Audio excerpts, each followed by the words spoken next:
Hi friends, ಆಸಿಫನ್ Hamid YouTube ಚಾನಲ್ಗೆ ಸ್ವಾಗತ. ಮೂರನೆಯ ಪ್ರಶ್ನೆಯ ಉತ್ತರ ಕಂಕ.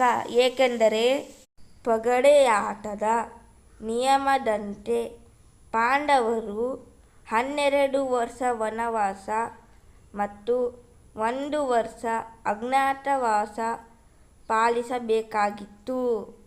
ಅಜ್ಞಾತವಾಸದಲ್ಲಿ ಅವರನ್ನು ಯಾರಾದರೂ ಗುರುತಿಸಿದರೆ ಮತ್ತೆ ಅವರು 12 ವರ್ಷಗಳ ವನವಾಸ ಅನುಭವಿಸಬೇಕಿತ್ತು.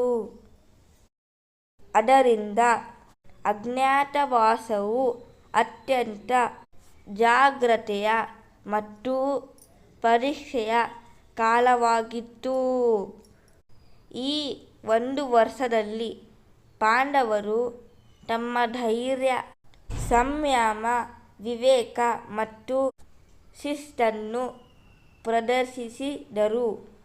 ಯುಧಿಷ್ಠಿರನು ಕಂಕ ಎಂಬ ಹೆಸರಿನಿಂದ ವಿರಾಟನ ಅರಮನೆಯಲ್ಲಿ ನೆಲೆಸಿದನು.